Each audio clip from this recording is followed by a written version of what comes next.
Pessoal, então são 3 horas e 7 minutos. Eu estou em São Paulo, o Wagner também, né? Meu nome é Luiz Vitiriti, eu sou consultor e auditor de riscos. Tenho a minha empresa de consultoria que chama-se Risklog, né? Sempre protegendo você, é o meu slogan, né? Porque a gente está aqui justamente para tentar proteger todo mundo. Felizmente, agora entrou a minha parceira da área de comunicação de crise, que é a Heloísa. Oi, Heloísa, que bom que você conseguiu conectar. Heloísa, você consegue nos ouvir?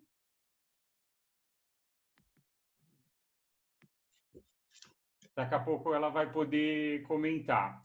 Gente, a ideia do convite para o Wagner Giovannini, da Compliance Total, foi a seguinte. Quando a gente entrou aí em pandemia, com quarentena, né? Mais do que nunca, nós todos estamos aí numa pausa forçada, né, por um lado, mas com muito trabalho por outro lado, né? Então, o empresário, o empreendedor, as empresas, né, estão vivendo aí um dilema muito interessante, uma oportunidade, né? E aí vem o triângulo de Karpman vem à nossa cabeça, à nossa mente, empreendedor, empresário, quem é você nessa crise? E nessa crise, a gente também encontra muitas oportunidades interessantes.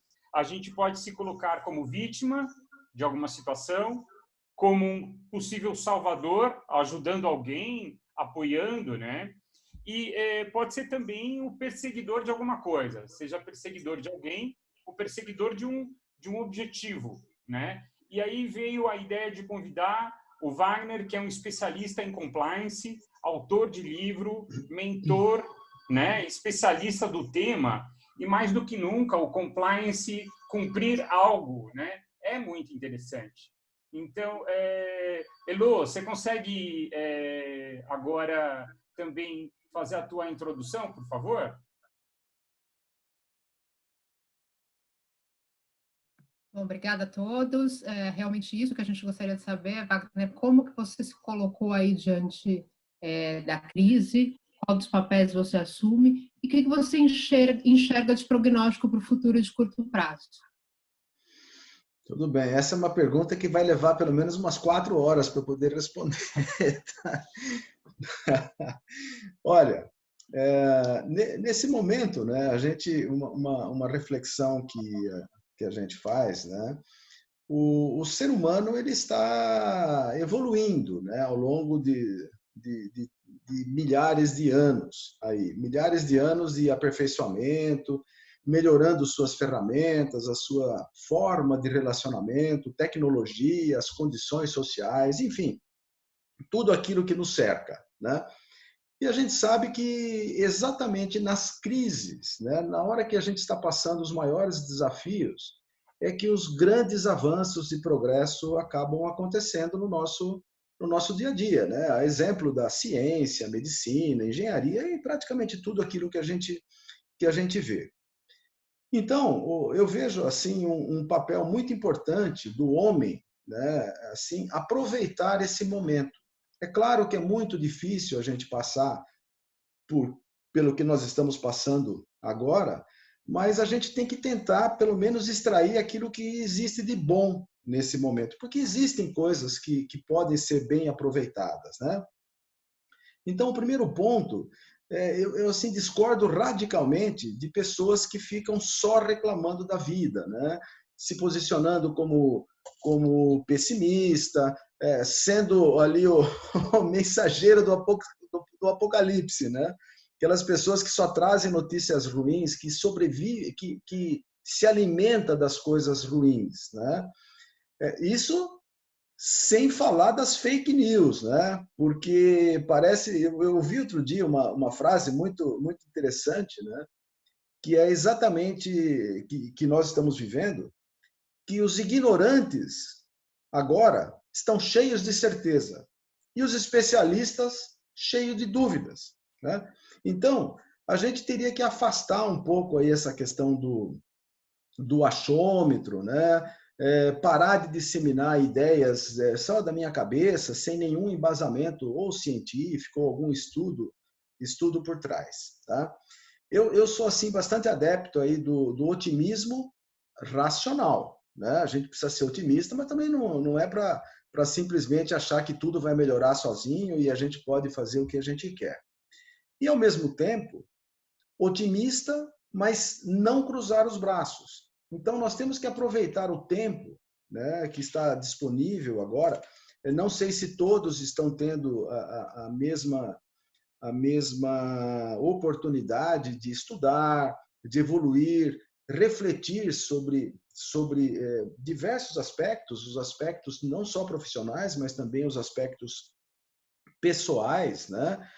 E, de repente, fazer aquilo que a gente não consegue fazer no dia a dia, tá?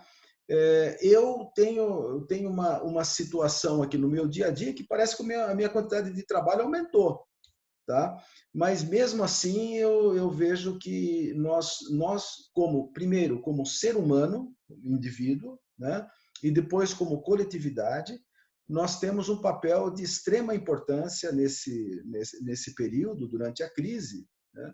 Que é ajudar todos a passarem por ela com o menor sofrimento possível. Claro que haverá sofrimento, estamos sofrendo, estamos passando por situações complicadas, mas eu acho que esse é um dos papéis mais importantes que nós temos que assumir nesse momento.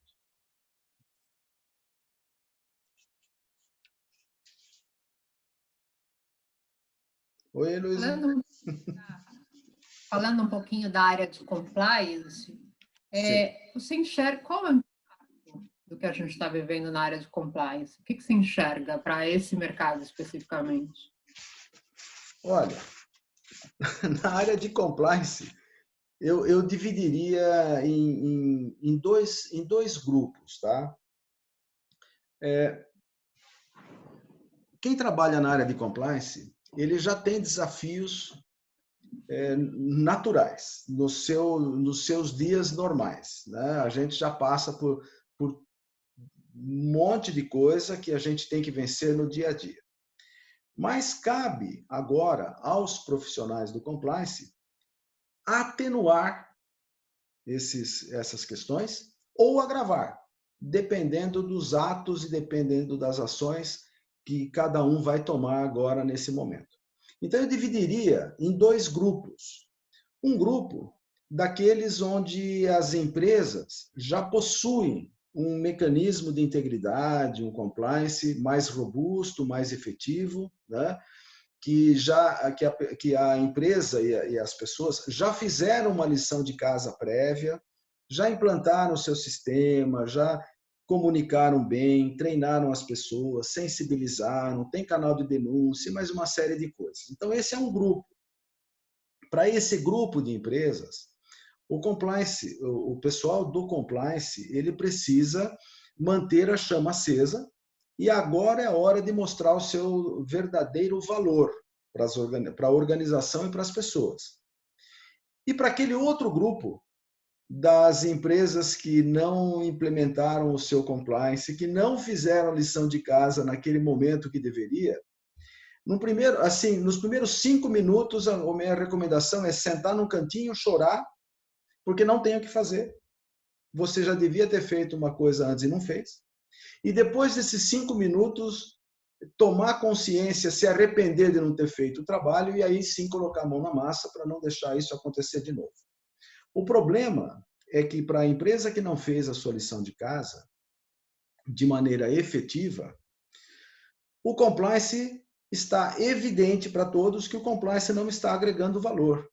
Então, ele vai ficar um alvo muito fácil para quem quiser cortar custo. Não serve para nada mesmo, agora não é hora, eu vou lá cortar. E agora não dá para você querer correr atrás daquilo que você deveria ter feito há 2 anos atrás, há 1 ano atrás, né? Então, se você tiver sorte de você ainda conseguir sobreviver na empresa, conseguir sobreviver com o compliance na sua organização, é hora de você começar a agir rapidamente para você evitar que isso volte a acontecer. Essa crise vai passar, gente, tá? mais cedo ou mais tarde ela vai passar e tomara que passe breve. Mas outras crises virão, outros desafios virão. Então, aqueles que erraram de não implementarem seus programas, os seus mecanismos antes, não deixem de fazê-lo agora e começar o trabalho agora, porque não teria desculpa de você errar novamente no futuro. Então, de uma forma assim muito assim superficial e genérica, né? Quem atua na área do compliance, ele não pode reclamar dos desafios que acontecem a todo momento.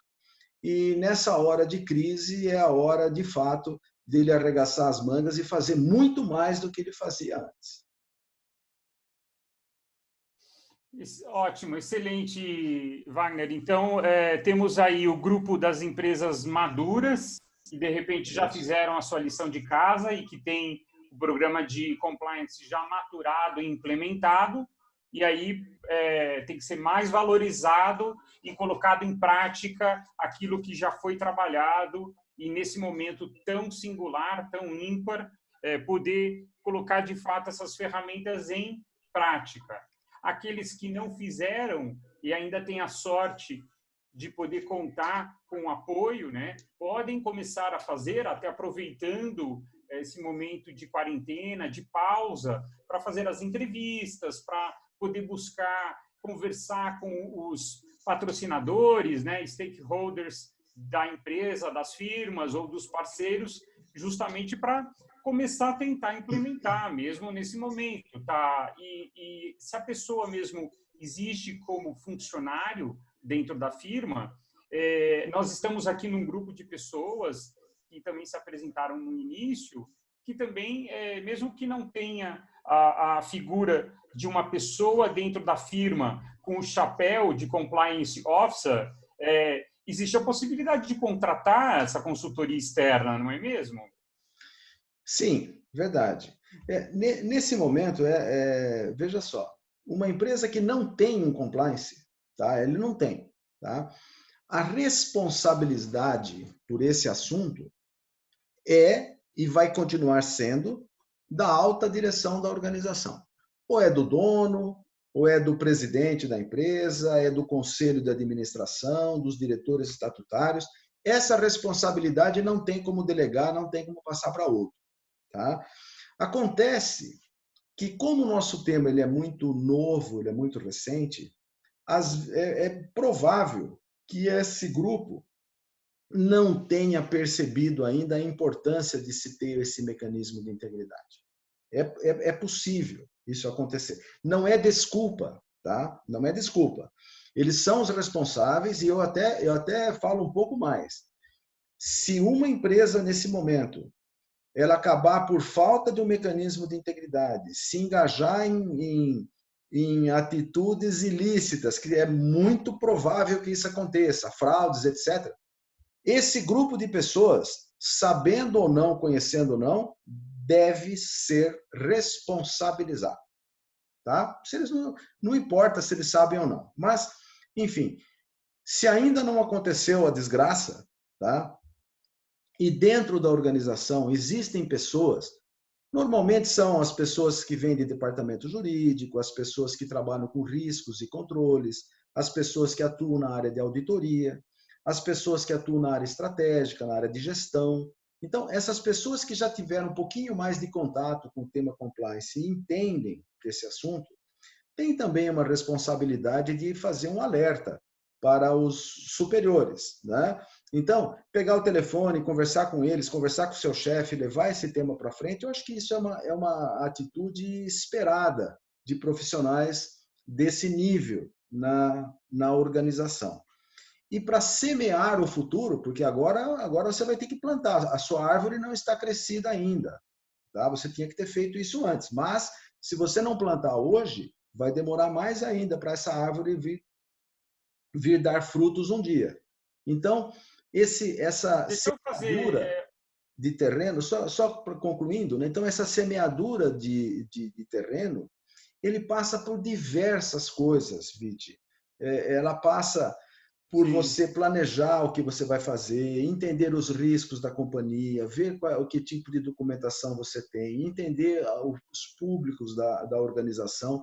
E se você não consegue fazer isso sozinho, obviamente, a dica é você ter um especialista do seu lado, né, para você encurtar as distâncias e evitar uma coisa muito comum que existe hoje no mercado, que é errar a dose. Exagerar de um lado, você vai criar burocracia desnecessária, você vai criar ódio na companhia com relação ao tema. Não é esse o foco. E fazer menos, os seus riscos vão continuar lá e o seu programa, o seu sistema vai ser algo como de fachada, que também é indesejável. Então, encontrar esse ótimo para você investir o mínimo de esforço e energia e também dinheiro no seu compliance é a forma, de fato, mais inteligente para fazer. O que eu ia comentar é fazer uma analogia com o ramo de seguros, que eu fiquei 20 anos dentro de seguradora e visitava o cliente de qualquer marca, aí grande, pequeno, né? Fazia vistoria técnica num armazém, numa empresa qualquer, e a gente falava, olha, tem aqui uma porta aqui que precisa ser fechada, né? E aí ele fala, não preciso, nunca tive problema com isso.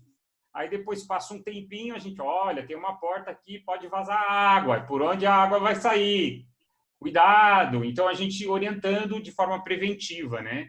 E muitas vezes a gente voltava para o escritório, né? E a gente falava, poxa vida, ele nunca teve nenhum sinistro, nenhum acidente ou nenhuma fraude que o justificasse olhar para aquele assunto com carinho. Então, a gente torcia para ter um sinistro, mesmo que pequeno, só para ele poder...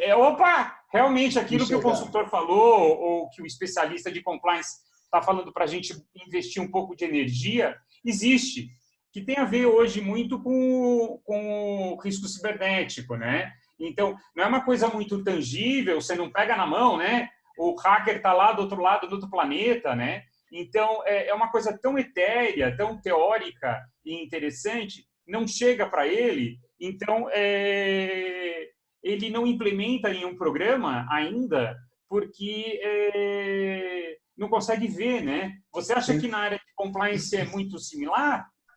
Eu acho que a área de compliance assim, é pior do que isso que você está falando na questão de seguros, porque eu até vejo que as questões os riscos, quando você atua com seguradora, eles são até mais palpáveis para você entender onde eles estão. E na área de compliance, nós temos um agravante nesse cenário agora, tá? A escassez de profissionais que conhecem o tema. Então, quando um profissional que não conhece o tema, né, com uma certa profundidade, ele chega na frente de um executivo, de um alto executivo, e normalmente quem está nesse cargo, pelo menos o mínimo de inteligência ele tem, né? Normalmente são pessoas inteligentes, eles não chegaram nesse cargo à toa. Aí chega lá o pseudo-especialista em compliance e vai falar com uma pessoa inteligente do outro lado e vai falar coisas etéreas, né? Vai falar, olha, a lei 12.846, ela prevê uma sanção, multa, não sei o quê e tal. Aí a pessoa do outro lado começa a olhar e fala assim, eu não me encaixo nesse discurso, né? Isso aqui não é para mim. Isso aqui é balela. Ele pensa, normalmente eles ficam pensando. Então, o pseudo-especialista que não consegue entender o negócio do cliente, não consegue entender como funciona o business e não consegue transmitir os benefícios que o compliance traz de verdade, ele vira um mero vendedor de sonhos ali para o executivo, que provavelmente não vai comprar a sua ideia. Ou, se vai comprar, acaba comprando tipo, olha, vamos fazer algo só para inglês ver aí, me manda um código de conduta pronto, você tem uma listinha também de documentos que precisa ter, me passa isso daí, dá um Ctrl+C, Ctrl+V da internet mesmo aí, tá bom, né? E muitas vezes esse profissional é tudo que ele sabe fazer, ele não sabe fazer outra coisa. Ele não sabe promover uma reflexão na empresa e perceber que aquela empresa precisa mais ou precisa menos do que nós estamos falando agora. E essa carência no mercado tem provocado uma situação até assim bastante desagradável para nós que acreditamos no tema, porque os executivos e os líderes que têm uma inteligência, como eu falei agora, a partir do momento que ele começa a enxergar o compliance dessa forma simplória, ele começa a achar que, putz, é isso que é o compliance? Né? Quer saber, meu? Eu não quero essa porcaria de coisa aqui dentro. Né? Ou ele comprou a ideia e esse pseudo-especialista acaba fazendo uma parafernália tão esquisita lá na empresa, porque ele está trazendo algo de prateleira, e aquela coisa esquisita se torna um entrave para o dia a dia da organização, para os processos da organização, promove, de fato, a ira de todas as pessoas que atuam, porque o compliance só atrapalha, o compliance só piora o meu dia a dia, o compliance, em vez de ajudar, ele está colocando não em tudo, e eu não consigo, ele não consegue entender porque tem aquelas políticas, porque ninguém explicou para ele. Ou seja, acabam demonizando uma coisa que poderia ser fantástica na organização, porque ela foi feita de mau jeito, né? E as pessoas, sem perceber que a coisa foi feita errada, botam a culpa no coitado do compliance que poderia estar lá para ajudar, de fato, a organização. Então, esse exemplo que você deu das seguradoras, Viti, ele não só ele deve também ser usado no compliance, como o compliance ainda mais significativa essa situação, tá? Você está dizendo que o espectro é maior, né? Porque tem coisas muito mais subjetivas. Heloísa, faça a sua pergunta. Eu queria entender a sua sugestão para reverter isso, né? Compliance passou a ser uma necessidade, ou pelo menos a percepção de quem está de fora do mercado. Mas ouvindo seu relato, fica muito claro que aí o segmento ainda não se posicionou de forma que todo mundo entenda o real valor dele. Então, eu queria entender como que você acredita que é para reverter isso, de um lado, e de outro, o que é um bom exemplo de compliance? Bom, a primeira pergunta, né?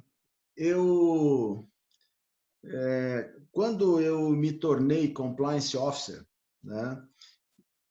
Eu acabei da noite para o dia recebendo essa missão. Eu trabalhava na Siemens e esse assunto caiu no meu colo e eu não queria, naquele momento, mudar minha trajetória, minha carreira profissional para assumir essa função.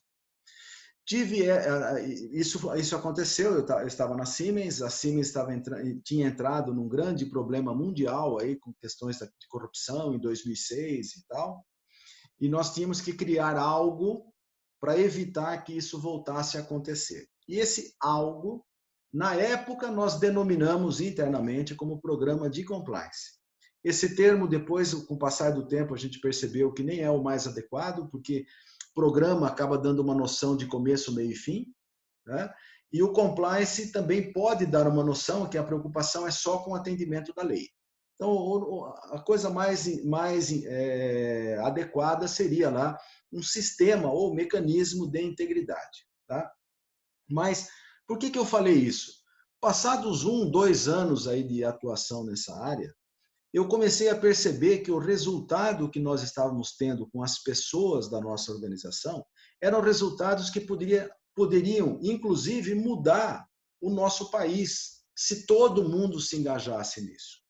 Então, naquela época, eu decidi escrever um livro, né, e que acho que muita gente aqui já conhece, mas escrever um livro para disseminar esse tema. Depois eu decidi sair da Siemens com 29 anos de casa.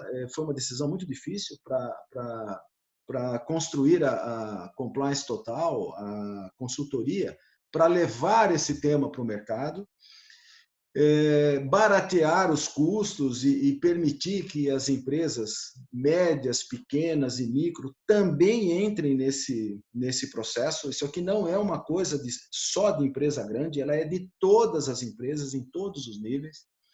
Então, Eu falei um pouquinho desse meu histórico, só para dizer que eu já estou imbuído nesse sentido de levar o compliance para todo mundo, explicar isso para todo mundo já há quase 15 anos. E não é uma tarefa fácil, porque nós temos que convencer pessoas de algo que as pessoas não conhecem. É muito mais fácil você mostrar um celular novo e falar assim, olha, esse celular tem funcionalidades novas, e a pessoa já conhece o celular, já sabe da sua importância, já teve um outro modelo. Agora não, agora nós estamos falando de algo que a pessoa nunca teve. Então é o primeiro passo, nós temos que vencer uma barreira de conhecimento do tema, e o Brasil é um país muito grande, sem contar que existe uma ideia até errada do que é o compliance. O compliance começou assim, muita gente falando do compliance. Hoje em dia a gente escuta pessoas falando, vamos fazer um compliance ambiental, um compliance tributário, um compliance... Gente, a ideia não é essa, né? A ideia é a gente ter um sistema na empresa em todos os aspectos para evitar que a empresa faça coisa errada. Então, não existe compliance tributário. Ou a empresa tem o compliance e é tudo, ou ele não tem nada. Então, não tem sentido a gente falar, usar a palavra compliance, assim, diminuindo a sua abrangência, né? Ele perde o sentido, porque aí ele vira algo que é só cumprimento legal. E cumprimento legal já é obrigação. Nós não precisaríamos de ter mais nada. Já é fazendo, lei. né? Já tem que estar cumprindo.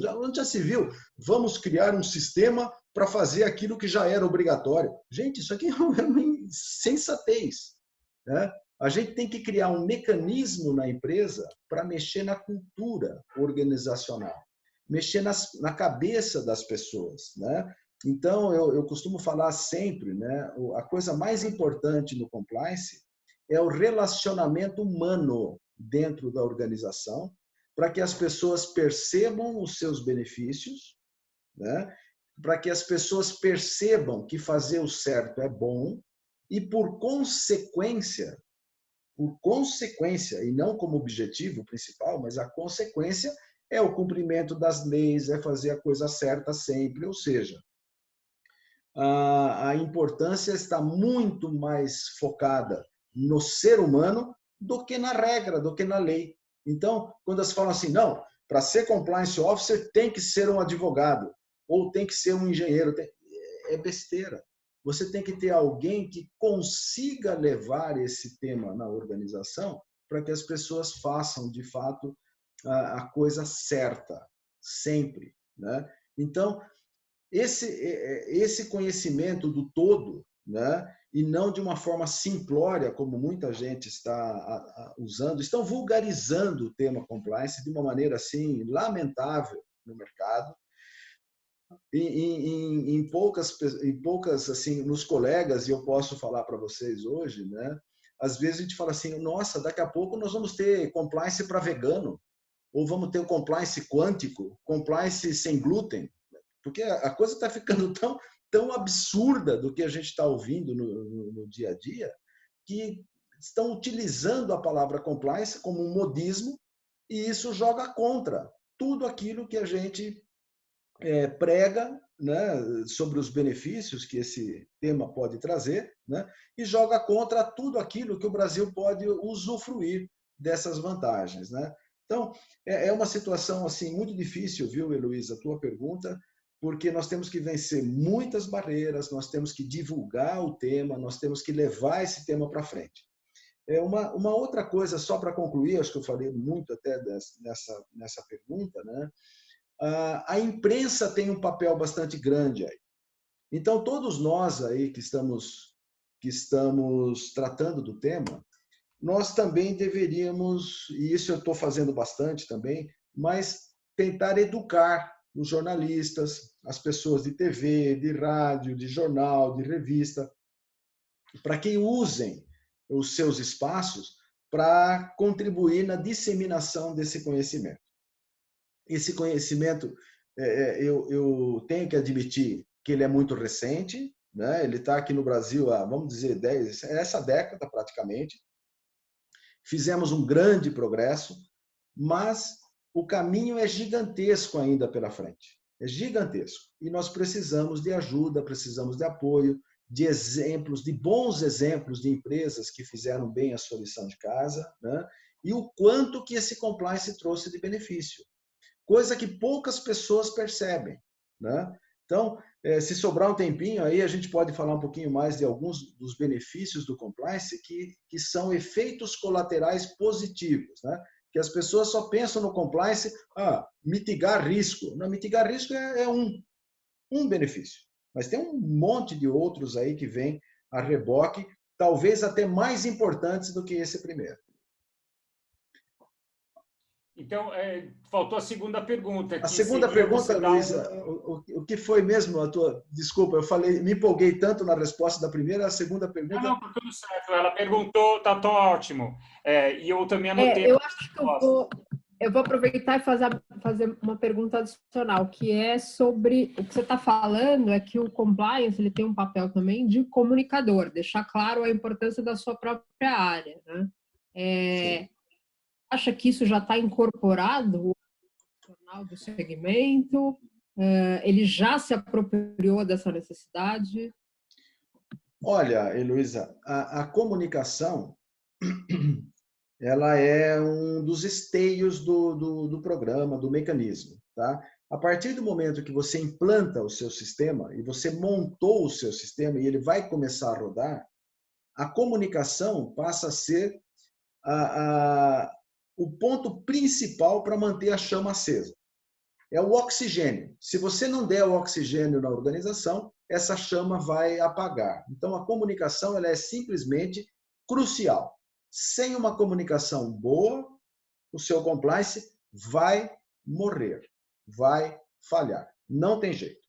Então, quando a gente começa a falar de qual é o perfil de uma pessoa para atuar na área de compliance, uma das coisas, não é a principal, tá? Mas uma das coisas é a pessoa ser um bom comunicador. Bom comunicador na escrita, bom comunicador na fala, bom comunicador na junção dos argumentos e convencimento das pessoas. Mas, além disso, tem um outro aspecto muito importante, que para o compliance, fazer comunicação não é simplesmente, solta um artigo aí, manda um folder, vamos fazer um santinho para colocar no bolso. Não, não é assim que se faz comunicação. Não é. Você vai fazer uma comunicação de compliance, tem que ser algo profissional. Profissional não significa ter que contratar de fora. Tem que ser profissional no seu conteúdo. Você tem que entender de que risco que nós estamos falando e que mensagem que eu quero levar para ajudar a mitigar esse risco. Essa mensagem vai para qual público-alvo? Qual é o melhor veículo para eu levar essa mensagem para o público-alvo? Que ordem que eu tenho que fazer a comunicação para que as pessoas entendam? Imagina, eu não posso falar de canal de denúncia se eu não falei do código de conduta ainda, né? Qual é a sequência que eu vou fazer? Qual é a porção ótima que eu vou mandar de comunicação para as pessoas? Essa porção ótima no sentido de quantidade. Jogue 50 e-mails de compliance no mesmo dia, que nunca mais a pessoa abre e-mail sobre compliance. Coloque um e-mail de compliance uma vez por ano, que a pessoa perde o interesse. Então, você acertar na frequência, no volume de informação que você vai passar, na quantidade, na linguagem que você vai fazer, isso é fundamental. Você criar um cronograma de comunicação para um período e você atender esse cronograma, mas de uma forma lógica, com uma inteligência por trás. E, junto com a comunicação, você tem que medir a efetividade dela. Se as pessoas estão entendendo, se as pessoas estão lendo, se elas estão observando, se elas estão concordando com aquilo, se elas estão gostando, se elas estão retendo aquele conhecimento que está sendo passado. Ou seja, a comunicação de compliance é um processo. Não é algo para ir fazendo de qualquer jeito. O problema, Heloísa, é que muitos compliance officers ainda não sabem disso. Incrível. Não sabe, ou sabem e esqueceram. Saem fazendo a comunicação assim. Tem que mandar um e-mail. Escreve aí. Compliance é importante, a ética, não sei o que. Gente, é completamente furado isso. As pessoas, 99% das pessoas vão pegar aquele negócio, colocar por aqui, jogar para lá. Não vai surtir efeito. Então, nós estamos, Heloísa, nesse tema, comunicação, ainda engatinhando nas empresas que já têm mecanismo de integridade. Imagine naquelas que não têm. Tá? Então, veja o espaço de melhoria e potencial que nós temos sobre esse tema, que é um tema crucial para que o mecanismo de integridade floresça e se mantenha vivo. E vou dizer mais. As pessoas que fazem a comunicação de maneira atabalhoada, sem um planejamento bem feito por trás, acabam gastando mais tempo, mais recurso do que aquele que fez de maneira planejada. Então, às vezes as pessoas falam, complicou. Não, não complicou. Faça de maneira adequada, de maneira certa, que você vai gastar menos energia, você vai ser mais efetivo, as pessoas vão gostar mais e o seu mecanismo de integridade vai ganhar e muito com isso. Tá? Então, a comunicação é uma coisa assim fundamental, Heloísa. Gente, Elô, só queria pedir uma pausa. Nós estamos com 3 horas e 44 minutos, horário de Brasília. Eu acho que seria interessante, a Elô pode sim fazer uma próxima pergunta, porque ela merece, mas depois que ela fizer, era legal também quem está presente e que realmente queira contribuir com a sua pergunta, questão ou sugestão. Fala você primeiro, Elô. Não, eu ia justamente falar sobre um comentário que o James Galvão está fazendo aqui, trazendo, por exemplo, o tema das campanhas, eles precisam ser relembrados para que não caiam no esquecimento. Então, ele está reforçando aí a importância da comunicação corporativa, da comunicação do compliance. E ele também lembrou que você não é o autor do livro, de um livro simples sobre compliance, mas sim da Bíblia do compliance. Então, fico muito feliz de estar aqui com o escritor da Bíblia de compliance e queria abrir aí para as perguntas. Eu não sei se alguém mais quer se manifestar. Muito obrigado, James. Um dia a gente pode fazer uma live para eu contar para você como que essa Bíblia ela nasceu e como que ela ficou daquele tamanho de 500 páginas. Era para ter 800, tá? Eu deixei com 500 para não matar todos vocês. Mas eu queria eu vi agora o comentário do James, eu não vi os outros porque eu não estava vendo, mas ele falou um negócio aqui que é extremamente importante, sobre pessoas querendo usar o compliance para dar força às suas responsabilidades. Isso aí é uma coisa que é uma faca de 2 gumes, tá?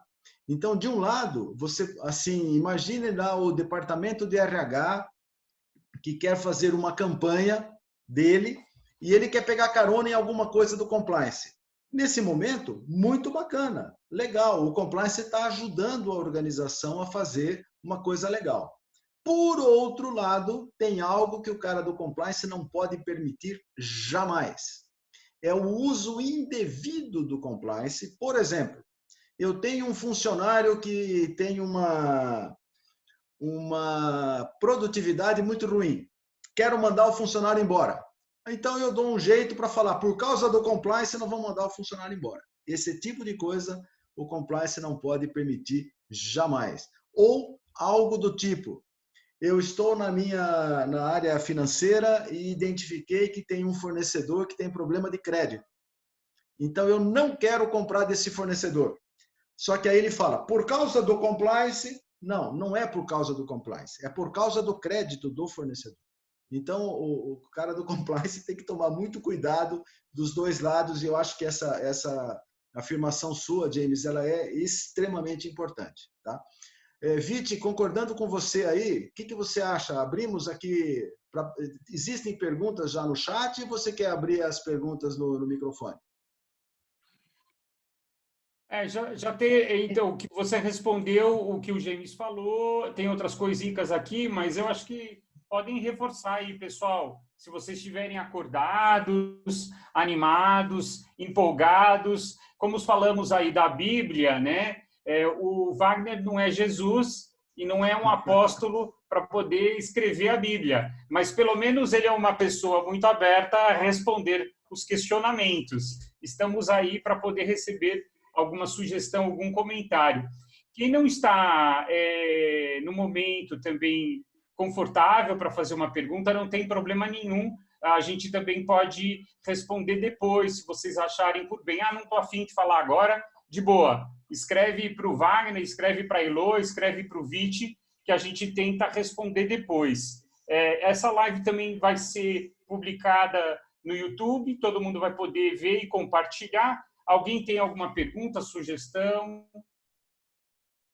Eu vou trazer aqui uma pergunta do Diogo Quintans, que ele está perguntando como você enxerga o programa de compliance pós-Lava Jato. Bom, a Lava Jato veio dar um reforço, né, para o compliance na questão de argumentos, né? Aquilo que a gente falava antigamente, né? Olha, o compliance pode pegar a sua empresa, e tinha gente que falava, aqui no Brasil isso nunca vai acontecer, né? Então a Lava Jato começou a mostrar que, olha, pode acontecer sim, e pode acontecer muito próximo de você, né? Inclusive,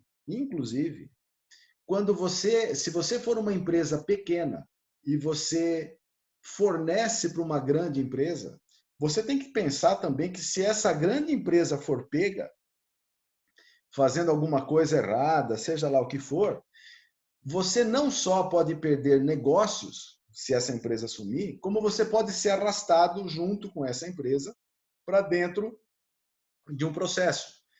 Poucas pessoas sabem que a Lava Jato já colocou mais de 1.000 empresas sob investigação. A gente pensa que são aquelas 30 ou 40 que saem no jornal. O que sai no jornal, claro que vai sair aquela empresa que tem 20, 30, 50 mil funcionários, óbvio. Mas tem outras empresas pequenas que também foram arroladas. Então, a Lava Jato ela foi, de fato, um catalisador aí para o compliance aqui no Brasil. Agora, o pós-Lava Jato, né, eu penso assim, tá? Eu gostaria que a Lava Jato nunca terminasse, tá? Pode ser até com outro nome, não tem problema, mas nós temos que reforçar que as investigações e as questões relacionadas a ilicitudes, desvios de conduta, desvio de dinheiro, lavagem de dinheiro, corrupção, cartel, essas coisas, elas trazem um mal para o país tão gigantesco que isso aqui deveria ser assim, prática natural e habitual, independentemente de ficar esperando uma denúncia ou algo assim. Né? Teria que fazer parte dos órgãos de controle. Eu sei que os órgãos de controle já estão fazendo bastante isso, mas a questão da investigação mesmo, levar para a polícia, levar o negócio em frente para as autoridades, ir para a área penal, isso é uma necessidade. Tá? Então, eu vejo que o compliance ele tem que se beneficiar disso, mas utilizando isso como um argumento para que a gente possa ter a prevenção. Tá? O compliance ele é 80%, 90% prevenção do que detecção e correção e consequências tal. Então, eu vejo um momento ainda propício para a gente usar a Lava Jato como exemplo. Eu gostaria que isso aqui se perpetuasse. Né? Vamos ver se os nossos políticos, os nossos grandes coordenadores do Brasil permitem que o Brasil seja um país melhor. Vamos ver. Tem um tema aqui muito legal que a Ludmila falou, que é super bacana e extremamente complicado, que é o tema aí de doações em tempos de Covid, né? Sim. Então, isso está acontecendo bastante, seja para governo, né? Então, uma empresa tem vontade de ajudar alguma coisa no seu bairro, no seu condomínio, na sua região, né? E existe todo um caminho bacana de ser feito, que a pergunta dela tem muito a ver com o que você falou, o que é certo e é bom para todos. E nem sempre o que é certo para o Luiz é certo para o Wagner, né? E existem momentos que eu acho que uma coisa é certa, e em outros momentos eu posso achar que não é mais. Então, esse tema é um tema extremamente complexo, né? E complicado. Até para você querer ajudar alguém, você tem que ter uma estratégia, né? De fazer uma doação que seja uma doação que siga um protocolo, para também você também não ser visto como alguém que está fazendo alguma coisa querendo alguma outra coisa em troca, né? Sim. Bom, A pergunta, desculpa, foi o comentário, pergunta da Ludmila. Tá bom. Ludmila, ótima pergunta, tá? A primeira coisa é a gente diferenciar o que é doação do que é patrocínio, tá? Doação é quando a gente não quer nada em troca. Doação é quando nós não buscamos contrapartida. Então, aquilo que as empresas faziam no passado, espero que no passado e que agora não estejam fazendo por baixo do pano, aquelas doações milionárias, né, não eram doações, aquilo era investimento ou patrocínio, esperando a contrapartida de um negócio futuro. Então, a primeira diferença é essa. Doação é algo que eu faço sem esperar nada em troca. A segunda coisa é o que você falou, Viti, é o cuidado que a empresa tem que tomar para não fazer daquela doação, daquela sua boa fé, boa ação, algo que possa comprometer a organização no futuro.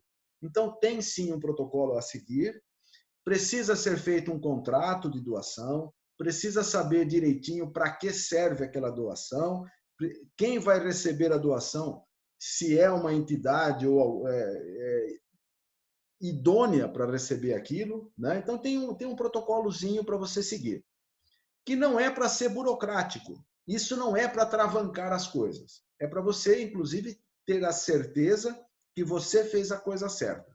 Agora tem um outro ponto, que é depois que você fez a doação, você tem que assegurar que não façam mau uso da sua doação. Então, a primeira recomendação é o seguinte, vamos supor que eu tenho aqui uma igreja ou uma instituição religiosa próximo da minha casa. E eu quero doar algo para aquela igreja ou para aquela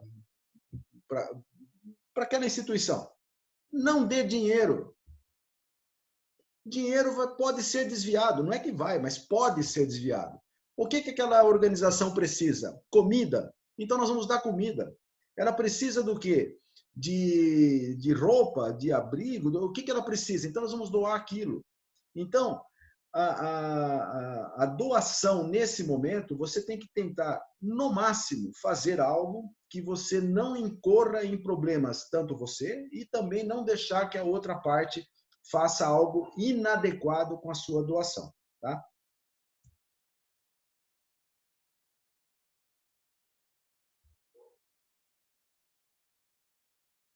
Teve também aqui a Rosiane, minha amiga, Vendruscolo, comentou aqui acerca desse momento delicado, onde profissionais de compliance acabam sendo desligados. Sim. Então, ela diz aqui, estamos vendo diversos relatos de profissionais sendo desligados nesse importante momento e sabemos que os efeitos ainda estamos no começo, né? Ela gostaria de saber a sua opinião a respeito das empresas que estão desligando profissionais na área nesse momento. Certo. Então é o seguinte, agora eu vou falar um pouquinho também como empresário. Tá? Eu tenho minha empresa tem cerca de 100 funcionários, CLT, né? E a nossa empresa está fazendo todos os esforços para manter todos os funcionários. Agora, é claro que tem um limite, né? Se chegar no momento, imagine um momento, não é esse o nosso caso, mas imagine um momento que as receitas são zeradas, você não tem contrato, você tem uma estrutura, chega uma hora que não tem jeito, você começa a ter que fazer adequações, tá? Então, eu estou falando isso num limite. Acontece que da situação zero até chegar naquele limite, tem um caminho a ser percorrido. Então, no primeiro momento, o executivo, o dono da empresa, os que tomam decisão pela empresa para manter a empresa viva, eles talvez precisem sim fazer cortes. Só que eles vão começar a fazer cortes nas áreas ou nas pessoas que eles acreditam que não agregam valor para a organização. Então, se você tiver 10 funcionários e você tiver que demitir um, você vai escolher aquele que é o pior funcionário, o pior desempenho, a pior produtividade, aquele que não está te agregando. No primeiro momento é esse. Aquele bom você vai deixar para fazer no fim, se for necessário. A gente espera e torce para que a maioria das empresas não precise chegar nesse ponto. Mas no andar do processo que nós estamos vivendo, a primeira ação é naquele que não está trazendo valor. Por isso que eu digo assim, um compliance mal feito não serve para nada, não ajuda a nada, e ele vai virar um alvo certo para que a empresa fale, putz, compliance, putz, não está ajudando mesmo? Tira.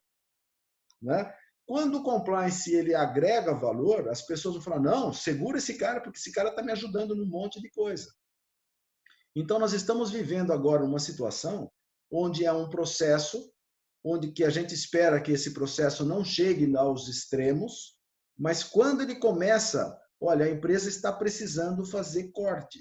Ele vai fazer corte onde não estão ajudando ele.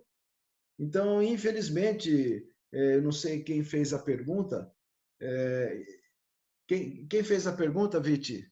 Que eu não enxergo aqui. Foi a Rose. Rose. Então, Rose, infelizmente, Rose, quando a gente começa a chegar nesse ponto onde o empresário tem que começar a fazer os seus desligamentos, se o compliance é o primeiro que vai, olha, é um sinal que ele não estava fazendo um bom trabalho. Infelizmente, nós temos que entender a situação. Né? Porque se ele estivesse fazendo um bom trabalho de fato, ele não seria o primeiro, ele estaria lá no fim da fila. Tá?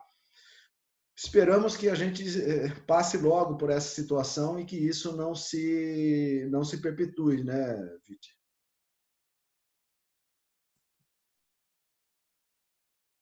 A gente ainda tem ótimas perguntas, realmente muito boas, mas, infelizmente, temos uma limitação de tempo.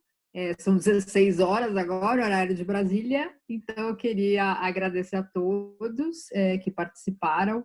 A gente estava aqui com o Papa, então, do Compliance no Brasil. Mais uma vez, muito obrigada, Wagner, e a gente torce para que a área de compliance, claro, consiga se posicionar mais claramente e seguir adiante, porque, sem dúvida nenhuma, ela é muito importante. O Brasil seria bem melhor. Luiz, você quer fazer alguma colocação antes do nosso convidado fechar? Com certeza. Meu nome é Luiz Vitiriti, eu sou consultor e auditor de risco da Risklog. Eu agradeço muito ao Wagner e a Compliance Total em reservar essa hora para a gente debater esse tema tão importante.